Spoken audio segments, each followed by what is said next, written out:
الحمد لله رب العالمين والعاقبة للمتقين والصلاة والسلام على رسوله محمد وعلى آله وأصحابه أجمعين وعلى من تبعهم بإحسان إلى يوم الدين. أما بعد، قال رسول الله صلى الله عليه وسلم: إذا كان أمراؤكم خياركم وأغنياؤكم سمحاءكم وأموركم شورى بينكم فظهر الأرض خير لكم من بطنها،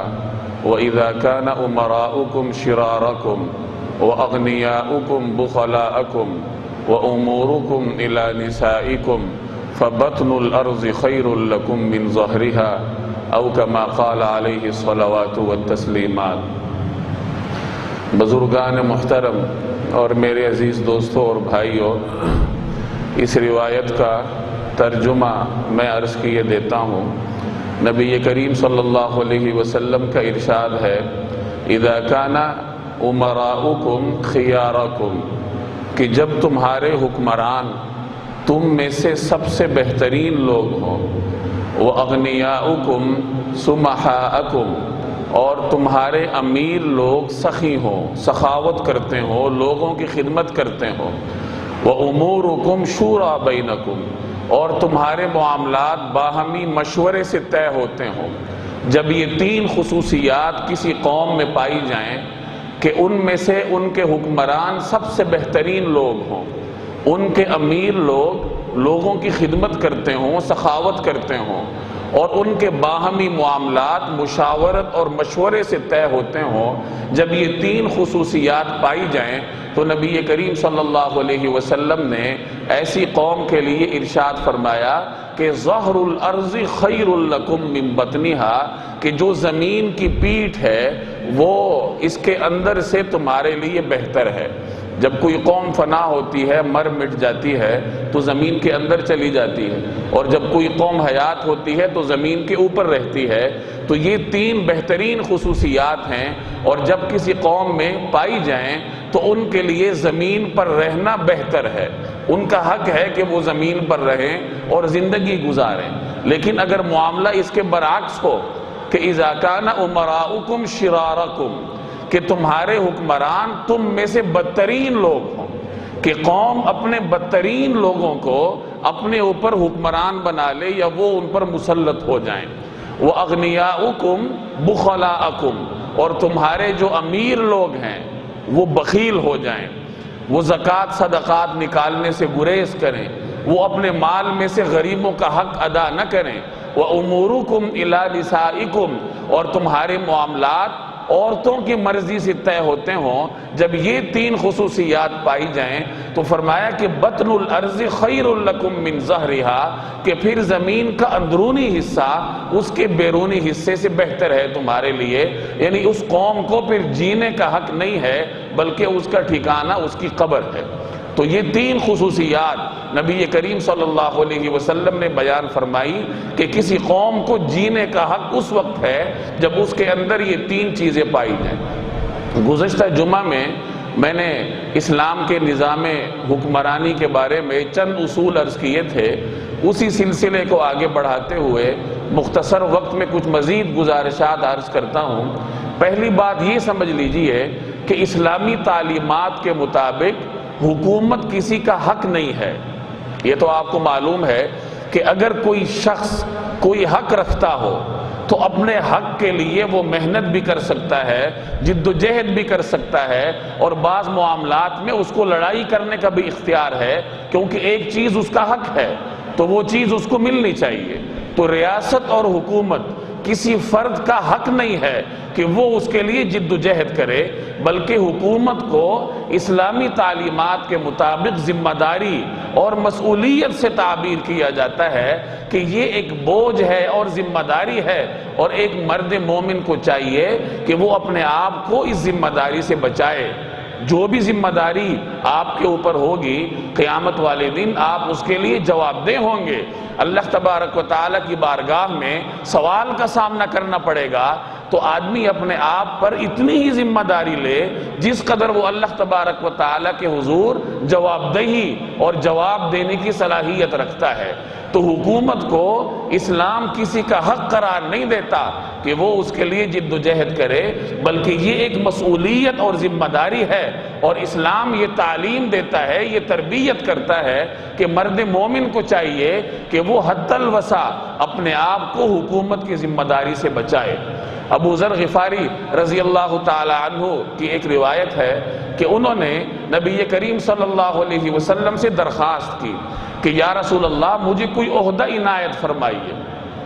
منصب کی تمنا کی کہ مجھے کوئی عہدہ دے دیجئے، کسی جگہ کا مجھے گورنر بنا دیجئے، کوئی منصب عطا فرمائیے۔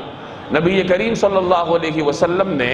ایسے موقع پہ حضرت ابو ذر رضی اللہ تعالی عنہ کو بڑی خوبصورت نصیحت فرمائی۔ چنانچہ ارشاد فرمایا یا ابا ذر انک ضعیف وانہا امانہ، کہ اے ابو ذر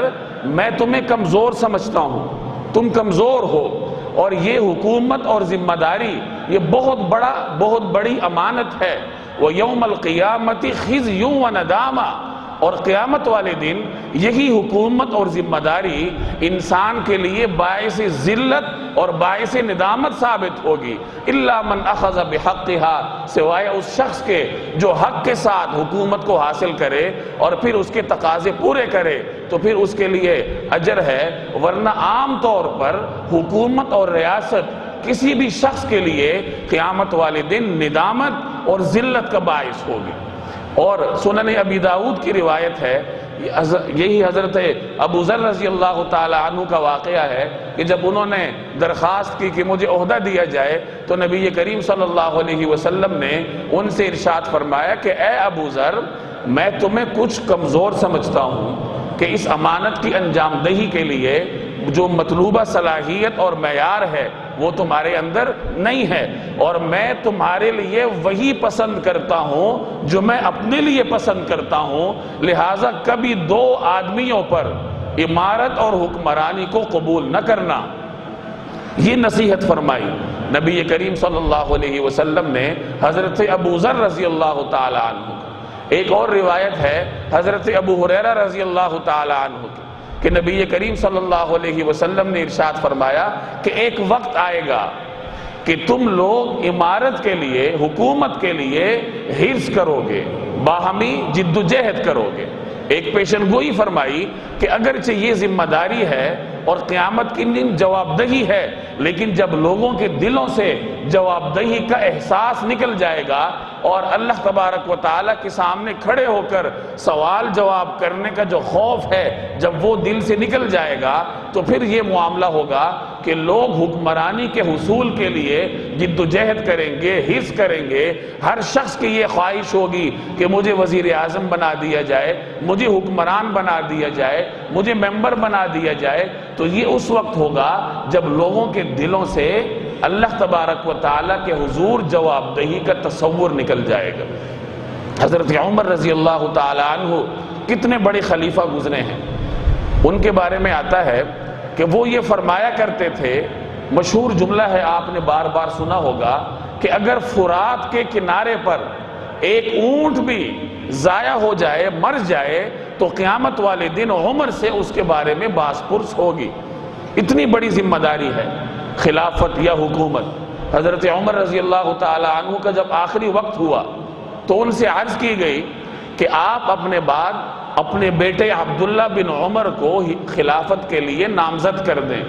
کہ آپ کے بعد وہ خلیفہ بنے، اور حضرت عمر کر سکتے تھے۔ عبداللہ بن عمر مستحق بھی تھے، جلیل القدر صحابی تھے، سنت کی پیروی میں صحابہ کرام کے مجمع میں امتیازی شان رکھتے تھے، خلیفہ کے بیٹے تھے، نسب کے اعتبار سے، علم کے اعتبار سے، مرتبہ کے اعتبار سے صحابہ کے مجمع میں ان کا نمایاں مقام تھا۔ لیکن حضرت عمر رضی اللہ تعالی عنہ نے ارشاد فرمایا کہ عمر کی آل کے لیے، عمر کے اہل و عیال کے لیے یہی کافی ہے کہ ان کی طرف سے ایک شخص نے امت محمدیہ کی خلافت کی ذمہ داری اٹھائی ہے، اور یہی میں کافی سمجھتا ہوں اپنے خاندان کے لیے کہ میں اکیلا پوری امت کی جانب سے نبی کریم صلی اللہ علیہ وسلم کی امت کے بارے میں جواب دہی کروں اللہ کے حضور، کہ میں نہیں چاہتا کہ اپنے خاندان میں سے بھی کسی شخص کو اس کے گلے میں یہ طوق پہنا دوں اور یہ ذمہ داری دے دوں کہ وہ قیامت والے دن کٹہرے میں کھڑا ہو اور پوری امت کی جانب سے اللہ تبارک و تعالیٰ کے حضور سوال جواب کا سامنا اسے کرنا پڑے۔ تو یہ میں نے چند روایات آپ کے سامنے عرض کی جن کا خلاصہ یہ نکلتا ہے کہ حکومت اور ریاست یہ کسی کا حق نہیں ہے، اور ایک مسلمان کو یہ زیب نہیں دیتا کہ وہ حکومت کے لیے جد و جہد کرے اور باہر نکل کر دعوے کرے کہ مجھے حکمران بناؤ اور میں اس کا اہل ہوں۔ اس کے علی الرغم جو اسلامی تعلیمات ہیں یا شریعت کا مزاج ہے وہ یہ ہے کہ آدمی اس مسئولیت سے جتنی حد تک ممکن ہو اپنے آپ کو بچائے، تاکہ قیامت والے دن پوری امت کی جانب سے یا جتنے علاقے کی سلطنت اس کو دی گئی ہے، مملکت اس کو دی گئی ہے، اس کے باشندوں کے بارے میں جواب دہی نہ ہو۔ ایک چیز یہ سمجھ لیجیے، اور دوسری بات یہ یاد رکھیے کہ اسلام نے حکمران کے انتخاب کا کوئی طے کردہ طریقہ کار نہیں دیا، بلکہ یہ لوگوں پر چھوڑا ہے کہ لوگ اپنے رواج کے مطابق جس طریقے سے چاہیں اپنے لیے حکمران کا انتخاب کر لیں۔ چنانچہ خلفائے راشدین کے انتخاب پر اگر آپ غور کریں تو آپ کو مختلف طریقے نظر آئیں گے۔ حضرت ابوبکر صدیق رضی اللہ تعالی عنہ کی خلافت عام صحابہ کی بیعت سے ہوئی تھی، ان کا انعقاد بیعت سے ہوا تھا کہ لوگوں نے بیعت کے ذریعے یا بالفاظ دیگر ووٹ کے ذریعے ان کا انتخاب کیا تھا۔ حضرت عمر رضی اللہ تعالی عنہ کا انتخاب نامزدگی کے ذریعے ہوا تھا۔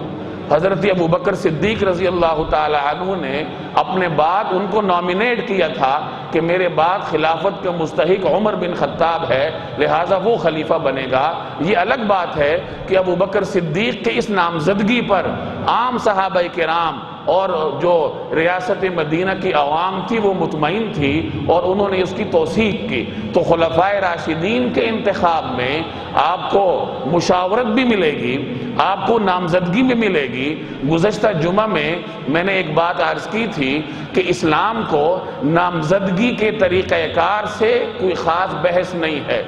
اور نام سے بھی بحث نہیں ہے کہ آپ اپنا نام کیا رکھتے ہیں۔ حکمران اپنا نام صدر رکھے، خلیفہ رکھے، وزیر اعظم رکھے، سلطان رکھے، بادشاہ رکھے۔ شریعت نے اس حوالے سے آپ کو اختیار دیا ہے کہ جس طریقے سے چاہیں اپنا حکمران منتخب کر لیں اور جو نام اسے دینا چاہیں وہ دے دیں۔ البتہ کچھ اصول دیے ہیں جو گزشتہ جمعے میں نے تفصیل سے عرض کیے تھے کہ وہ نماز کا نظام نافذ کرے گا، زکوٰۃ کا سسٹم لاگو کرے گا، اچھائی کا حکم دے گا، برائی سے روکے گا، قانون کی بالادستی کے لیے کام کرے گا، عدل و انصاف اپنے مملکت میں نافذ کرے گا، امن و امان کے لیے کام کرے گا۔ ان تمام اصولوں پر چلتے ہوئے جو بھی حکمران، مسلمان حکمران اپنی حکومت چلائے تو ہم اس کو مسلمان ریاست کہیں گے، اسلامی حکومت کہیں گے، چاہے وہ کسی بھی انتخاب کے ذریعے اس کی حکومت قائم ہوئی ہو یا اس نے اپنا نام کچھ بھی رکھا ہو۔ تو یہ چند بنیادی اصول ہیں۔ اسی طریقے سے ایک نمایاں اصول یہ ہے حکمران کے لیے کہ وہ رعایا کی خبرگیری کرے گا۔ جناب نبی کریم صلی اللہ علیہ وسلم کی یہ عادت مبارکہ تھی کہ جب آپ کوئی جنازہ پڑھاتے تو پہلے پوچھتے کہ اس کے اوپر کوئی قرض تو نہیں ہے۔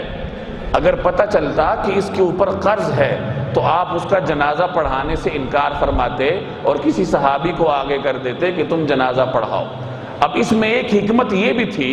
کہ جب رسول اللہ صلی اللہ علیہ وسلم اس مقروض کا جنازہ نہیں پڑھائیں گے تو ایک تو لوگوں میں قرض کی شناعت عام ہوگی کہ قرض کوئی اچھی چیز نہیں ہے، لینا نہیں چاہیے، اور اگر لے لیا تو جلد از جلد واپس کرنا چاہیے، اور دوسرا لوگوں کو اس میت کا قرض ادا کرنے کا اہتمام ہوگا کہ رسول اللہ صلی اللہ علیہ وسلم نے جنازہ نہیں پڑھایا تو جلد از جلد لوگ اس کا قرض ادا کر دیں تاکہ آخرت کا جو سوال جواب ہے وہ اس سے بچ جائے۔ لیکن یہ طریقہ کار آغاز میں تھا، جب اسلامی ریاست کے بیت المال میں اتنی وسعت نہیں تھی کہ وہ لوگوں کے قرض ادا کر سکے، جب بعد میں فتوحات کی کثرت ہوئی اور اللہ تعالیٰ نے مال غنیمت میں وسعت مقرر کر دی، وسعت فراوانی ہو گئی، تو نبی کریم صلی اللہ علیہ وسلم نے ارشاد فرمایا کہ من ترک دینا او ضیعتا فإلی وعلی، کہ جس آدمی پر کوئی قرض ہو اور وہ فوت ہو جائے تو اس کے قرض کا ذمہ دار میں ہوں، یعنی ریاست ہے کہ اس کا قرض ریاست ادا کرے گی، اور اگر کوئی آدمی فوت ہو جائے اور اپنے پیچھے چھوٹے چھوٹے بچے چھوڑ جائے جن کی کفالت کرنے والا کوئی نہ ہو تو ان کی ذمہ داری بھی مجھ پر ہے، یعنی ریاست کی ذمہ داری ہے کہ وہ مرنے والے کے قرض کا بھی ادائیگی کا اہتمام کرے گی، اگر اس کے پاس مال نہ ہو، اس نے کچھ چھوڑا نہ ہو، اور اگر اس نے بے یار و مددگار اولاد چھوڑی ہے تو جب بھی ریاست ان کی کفالت کی ذمہ دار ہوگی۔ یہ ویلفیئر سٹیٹ کا تصور ہے، یہ فلاحی ریاست کا آغاز ہے کہ عوام کی فلاح اور بہبود کی ذمہ دار حکومت وقت ہوتی ہے، اور جو ریاست کا ذمہ دار ہے اس کی یہ بنیادی ذمہ داری ہے کہ عوام کو بنیادی حقوق مل کر رہیں۔ اور اسی تصور کو جناب نبی کریم صلی اللہ علیہ وسلم کے خلفاء نے آگے بڑھایا، چونکہ حضرت عمر رضی اللہ تعالی عنہ کا دور خلافت عام طور پر امن و امان کا گہوارہ تھا، اور ایک طویل عرصے تک جناب حضرت عمر رضی اللہ تعالی عنہ نے خلافت کی ہے، حکومت کی ہے، تو عام طور پر جب خلافت راشدہ کی بات آتی ہے تو حضرت عمر کے دور کی مثالیں دی جاتی ہیں۔ حضرت عمر کے دور کی مثالیں اگر آپ پڑھیں گے، تاریخ پڑھیں، تو انسان کی عقل دنگ رہ جاتی ہے کہ کہاں وہ عمر جس کا رعب اور دبدبہ اتنا تھا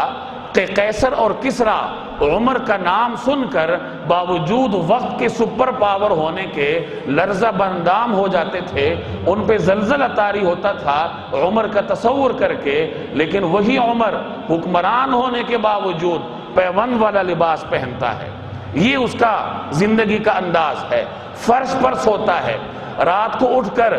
مدینہ کی گلیوں میں گشت کرتا ہے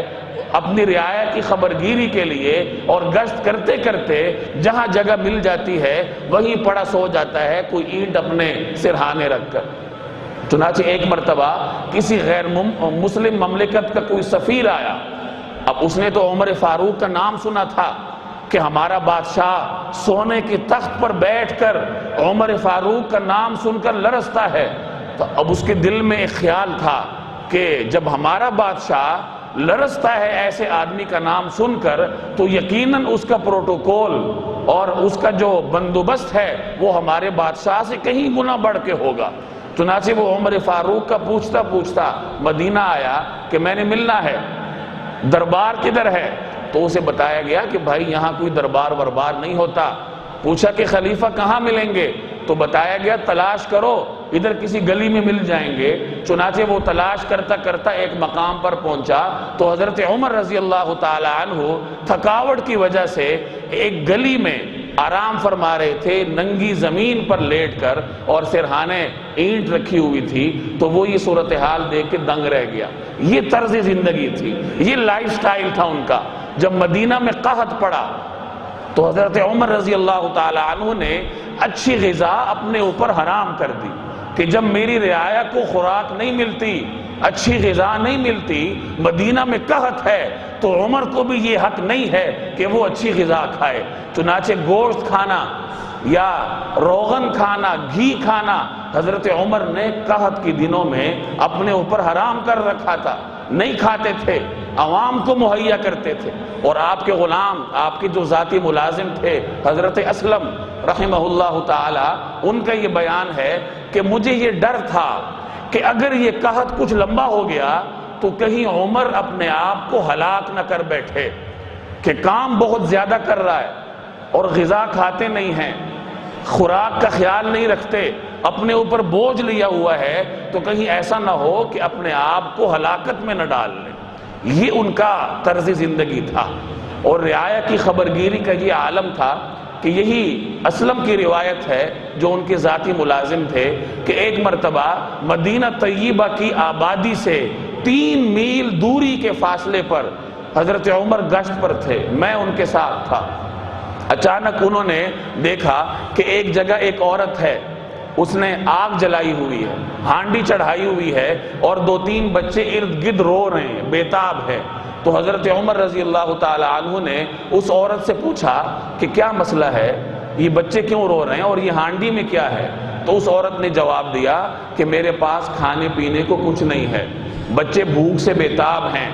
اور میرے پاس کھلانے کے لیے کچھ نہیں ہے، تو یہ ہانڈی میں نے ان کو دکھانے کے لیے چڑھائی ہے، اس میں پانی ہے تاکہ بچے ہانڈی کو پکتا ہوا دیکھیں اور کچھ مطمئن ہو جائیں اور بہل کر سو جائیں۔ حضرت عمر وہیں سے واپس ہوئے، بیت المال تشریف لے گئے مدینہ منورہ میں، اور اناج کی ایک بوری تیار کی اور اسلم سے کہا کہ یہ میری پیٹھ پر لا دو۔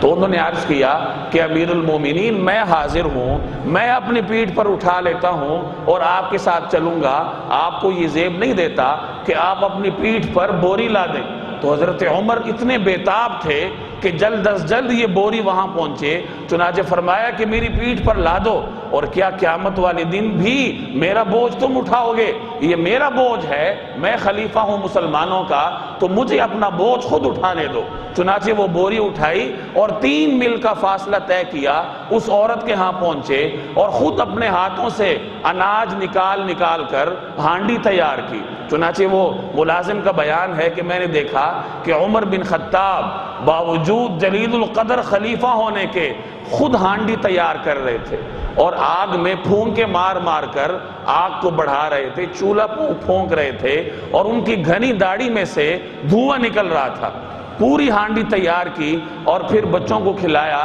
اور جب بچے کھا کے کھیلنے لگے، خوش ہوئے، اس کے بعد حضرت عمر وہاں سے واپس آئے۔ یہ تو میں نے صرف ایک واقعہ آپ کے سامنے عرض کیا، ورنہ اس قسم کے درجنوں واقعات ہیں۔ جب کوئی باہر سے قافلہ آتا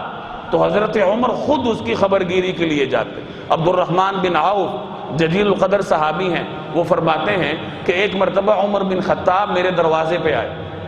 تو میں نے عرض کیا امیر المومنین آپ نے کیوں تکلیف کی، آپ مجھے حکم کرتے میں حاضر ہوتا۔ تو حضرت عمر نے فرمایا کہ ذرا چلو جلدی ہے، اور مدینہ کے باہر ایک قافلہ آیا ہے، اب وہ مسافر ہیں تو ہم جائیں گے، ان مسافروں کی خبرگیری کریں گے، ان کی پہرےداری کریں گے تاکہ وہ اپنے مال سے مطمئن ہو کے سو جائیں۔ چنانچہ عمر بن خطاب اور حضرت عبد الرحمن بن عوف، یہ 2 جلیل القدر صحابی، خود تشریف لے گئے اور قافلے والوں کی پہرےداری کے فرائض سر انجام دیے۔ یہ حضرت عمر فاروق رضی اللہ تعالی عنہ کا طرز حکومت تھا کہ نبی کریم صلی اللہ علیہ وسلم نے جس فلاحی ریاست کی بنیاد رکھی تھی، اسی فلاحی ریاست کی بنیادوں کے اوپر ایک عظیم الشان عمارت عمر بن خطاب نے قائم کی۔ ایک مرتبہ لوگوں کو کھانا کھلا رہے تھے، ایک شخص کو دیکھا کہ وہ بائیں ہاتھ سے کھا رہا ہے، تو حضرت عمر نے جا کر اس کو کہا کہ او اللہ کے بندے دائیں ہاتھ سے کھاؤ۔ تو اس نے عرض کیا کہ امیر المومنین ایک غزوے میں میرا دائیں ہاتھ شہید ہو چکا ہے، تو میں اس لیے بائیں ہاتھ سے کھاتا ہوں۔ تو حضرت عمر اس کے ساتھ بیٹھے رونے لگے اور فرمانے لگے کہ تمہارے سر کے بال کون دھوتا ہوگا، تمہیں وضو کون کراتا ہوگا، تمہیں تو بڑی مشکل پیش آتی ہوگی۔ چنانچہ ایک ملازم مقرر کیا اور اس کی یہ ڈیوٹی لگائی کہ ان کو یہ سارے کام کاج کروایا کرو۔ یہ رعایا کی خبرگیری کا عالم تھا، اور احتساب سب سے پہلے خود اپنا احتساب کرتے تھے۔ ایک مرتبہ شام کے دورے سے واپس آ رہے تھے تو مدینہ کے راستے میں ایک بوڑھی عورت کو دیکھا، تو عمر فاروق اس کے پاس گئے اور جا کے پوچھا کہ اپنے خلیفہ عمر بن خطاب کے بارے میں تمہاری کیا رائے ہے؟ اب اس عورت کو علم نہیں تھا کہ یہ خلیفہ ہیں، تو اس بوڑھی عورت نے کہا کہ مجھے معلوم ہے کہ وہ شام سے واپس آ رہا ہے، قاتلہ اللہ تعالیٰ اس کا ستیہ ناش کرے، کیونکہ اس کی طرف سے مجھے ایک حبہ ایک دانہ بھی نہیں ملا آج تک۔ تو عمر فاروق رونے لگے اور اس سے پوچھنے لگے کہ اے اللہ کی بندی، عمر بن خطاب کو تمہاری حالت کا کیا پتہ ہے کہ تم اس حالت میں ہو؟ تو اس عورت نے کہا کہ اگر عمر بن خطاب میری حالت کا پتہ نہیں لگا سکتا تو خلافت کیوں قبول کی تھی؟ اور حضرت عمر یہ سن کر رونے لگے۔ یعنی لوگوں میں بھی یہ تصور تھا کہ اگر میں اس حال تک پہنچا ہوں تو اس کی ذمہ داری کسی حد تک ریاست پر بھی ہوتی۔ حضرت عمر اپنے آپ کو احتساب کے لیے پیش کرتے تھے۔ ایک مرتبہ بھری مجلس میں ایک شخص کھڑا ہوا اور اس نے کہا اتق اللہ یا عمر، کہ اے عمر اللہ سے ڈرو۔ اب کچھ لوگ کھڑے ہوئے اس کو روکنے کے لیے کہ خلیفہ ہے، عمر بن خطاب ہے، اور تم کیسی بات کرتے ہو؟ تو حضرت عمر نے روکنے والوں کو منع کیا اور فرمایا کہ اگر یہ لوگ اس طریقے سے بات نہ کریں تو پھر ان کا فائدہ ہی کیا ہے، اور اگر ہم ان کی یہ باتیں نہ سنیں تو پھر ہماری ان کو ضرورت ہی کیا ہے۔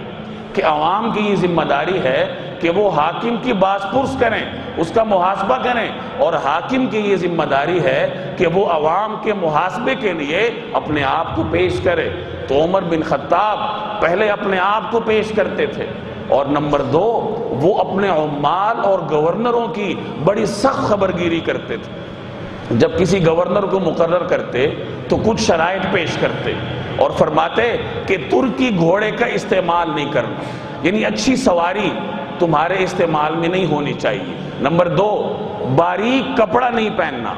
اچھا لباس نہیں پہننا۔ نمبر 3 چھنا ہوا آٹا نہیں کھانا، یعنی اچھی غذا نہیں کھانی۔ اور نمبر 4 اپنے دروازے پر دربان مقرر نہیں کرنا، کوئی بھی شخص آئے تو سیدھا تمہارے پاس آئے۔ یہ 4 شرائط تھی ان کی جو ہر گورنر کے سامنے پیش کرتے تھے، اور پھر گورنروں کا احتساب بھی کرتے تھے۔ ایک مرتبہ ایک روایت میں آتا ہے مدینہ کی گلیوں سے گزر رہے تھے، ایک شخص نے آواز دی کہ اے عمر بن خطاب، تم جو 4 شرائط لگاتے ہو گورنروں پر، کیا تمہیں معلوم بھی ہے کہ وہ پورا کرتے ہیں؟ اور پھر اس نے کسی گورنر کی شکایت کی کہ اس نے دروازے پہ دربان رکھا ہوا ہے اور وہ باریک کپڑا پہنتا ہے، اچھا لباس پہنتا ہے۔ حضرت عمر رضی اللہ تعالی عنہ نے فوری طور پر دربار خلافت سے ایک تفتیشی افسر روانہ کیا، حضرت محمد بن مسلمہ رضی اللہ تعالی عنہ۔ یہ حضرت عمر رضی اللہ تعالی عنہ کے محاسبہ کے نگران تھے، جا کے محاسبہ کرتے تھے۔ ان کو بھیجا کہ جاؤ اور وہ جس حال میں ہے اس کو پکڑ کے میرے پاس لاؤ۔ چنانچہ یہ صحابی گئے اور جا کر دیکھا کہ واقعتاً گورنر نے دربان مقرر کیا ہے، اور اندر جا کر دیکھا تو باریک کپڑے بھی پہنے تھے۔ تو انہوں نے کہا چلو میرے ساتھ، عمر بن خطاب نے بلایا ہے۔ تو اس نے کہا کہ مجھے تھوڑی مہلت دو۔ اس نے کہا نہیں، کوئی مہلت نہیں ہے، جس حال میں ہو یہیں سے اٹھو اور سیدھا دربار خلافت چلو۔ چنانچہ وہ وہیں سے اٹھے اور اسی باریک لباس میں حضرت عمر کے پاس پیش ہوئے۔ حضرت عمر نے فوری طور پر اون کا پھٹا ہوا ایک قمیص منگوایا، اور زکوٰۃ کی صدقے کی بکریاں منگوائیں، اور ایک چھڑی منگوائی۔ اس کی قمیص اتاری اور وہ اون کی قمیص اس کو پہنائی، اور چھڑی ہاتھ میں دے کر فرمایا کہ جاؤ اور یہ جو زکوٰۃ صدقات کی بکریاں ہیں یہ جا کر چراؤ تاکہ تمہاری اصلاح ہو۔ خیر اس نے معافی تلافی کی تو حضرت عمر نے کچھ شرائط پر اس کو چھوڑا کہ اب جا کر انہی شرائط پر کام کرنا جو میں نے تمہارے ذمہ لاگو کی ہیں۔ حضرت عمر بن عاص یہ مصر کے گورنر تھے۔ ایک مرتبہ مصر کے ایک عام آدمی نے دربار خلافت میں آ کے شکایت کی کہ مجھے گورنر کے بیٹے نے کوڑے مارے ہیں۔ تو حضرت عمر نے عمر بن عاص کو بلایا، ان کے بیٹے کو، گورنر اور بیٹے دونوں کو بلایا، اور اس عام آدمی کے ہاتھ میں کوڑا دے کر کہا کہ لو گورنر کے بیٹے سے اپنا بدلہ لو۔ اس نے اپنا بدلہ لیا تو فرمایا کہ اس گورنر کو بھی ایک لگاؤ، کیونکہ اس کے بیٹے نے اگر یہ جرت کی ہے تو اپنے باپ کی گورنری کی وجہ سے کی ہے۔ تو اس شخص نے عرض کیا کہ امیر المومنین میرا بدلہ پورا ہو چکا، میں گورنر کو مارنے سے عاجز ہوں۔ تو حضرت عمر نے عمر بن عاص سے فرمایا کہ متا استعبدتم الناس، کہ تم نے کب سے لوگوں کو اپنا غلام بنایا، وقد ولدتہم امہاتہم احرارا، حالانکہ ان کی ماؤں نے ان کو آزاد جنا تھا۔ یہ اسلام کا طرز حکمرانی تھا کہ اول تو حکمران حکومت قبول نہ کرے، کیونکہ یہ ذمہ داری ہے، مسئولیت ہے، کسی کا حق نہیں ہے کہ وہ باہر نکل کر جد و جہد کرے، اور جب قبول کر لیتا ہے چاہے وہ کسی بھی طریقے سے ہو تو اس کے پیش نظر عوام کی فلاح اور بہبود ہونی چاہیے، اور اپنے آپ کو بھی محاسبے کے لیے پیش کرے عوام کے سامنے، اور جو اپنے گورنر ہیں، جو افسر شاہی ہے، ان کو بھی عوام کے سامنے محاسبے کے لیے پیش کرے۔ حضرت عمر کا ایک نمایاں طریقہ کار یہ بھی تھا کہ جب کسی کو گورنر مقرر کرتے تو اس کے اثاثے دیکھتے، اور گورنری کے دوران اور بعد میں بھی اثاثے دیکھتے۔ اگر پہلے اور بعد کے اثاثوں میں زیادہ فرق ہوتا تو اس کے اثاثے ضبط کر لیتے، اور اس کی ایک مثال بھی ملتی ہے کہ ایک شخص نے شکایت کی اشعار کی صورت میں کہ آپ کے گورنر ان کے اثاثے بڑھ رہے ہیں۔ حضرت عمر نے تحقیق کی اور متعلقہ گورنروں کی آدھی آدھی جائیدادیں ضبط کر کے بیت المال میں شامل کر دی۔ تو میرے بھائی یہ اسلام کا طرز حکمرانی ہے، ان معیارات پر پورا اترتا ہو اور آپ کے سامنے یہ وعدہ کرتا ہو کہ میں ان اصولوں کو نافذ کروں گا، تو ایسے شخص کو ووٹ بھی دیا جائے اور اس پاکستان کی اسلامی ریاست کی حکمرانی کا حق بھی اس کو دیا جائے۔ اگر کوئی شخص تبدیلی کا دعوے دار ہے تو وہ تبدیلی اپنے اندر سے پیدا کرے۔ اب لوگ ریاست مدینہ کی بات تو کرتے ہیں، لیکن یہ بات کرنے سے پہلے اس ریاست کے حکمرانوں کا انداز بھی دیکھ لیں کہ حضرت عمر کا انداز کیا تھا۔ اگر عمر فاروق خالد بن ولید جیسے جرنیل کو معزول کرتے ہیں اور وہ فوراً معزولی اختیار کرتے ہیں، تو اس میں جہاں خالد بن ولید کی اطاعت کا جذبہ ہے وہاں عمر فاروق کا رعب اور دبدبہ بھی ہے۔ اب ایک آدمی خود لتھڑا ہوا ہو اور وہ دوسروں پر آوازیں کسے، تو ایسی آوازیں کسنے کا کوئی تصور نہیں ہے اور نہ اس کی کوئی حقیقت ہے۔ تو میرے بھائی ایسے لوگوں کا انتخاب کیا جائے جو ان اصولوں پر پورا اترتے ہوں، جو امین ہوں، دیانتدار ہوں، اور آپ یہ سمجھتے ہوں کہ یہ آگے جا کر ہماری اس مملکت میں اسلامی نظام کو نافذ کریں گے، خود بھی سادگی سے زندگی بسر کرتے ہیں اور عوام کو بھی اسی کی تلقین کریں گے۔ اگر اس حق کا ہم نے صحیح استعمال کیا تو پھر شاید ہمارے حالات تبدیل ہو جائیں، ورنہ جو 70 سال سے ہو رہا ہے آگے مزید بھی ہوتا رہے گا۔ اللہ تبارک و تعالی میرے اور آپ کی ان حالات سے حفاظت فرمائے۔ وما علینا الا البلاغ المبین۔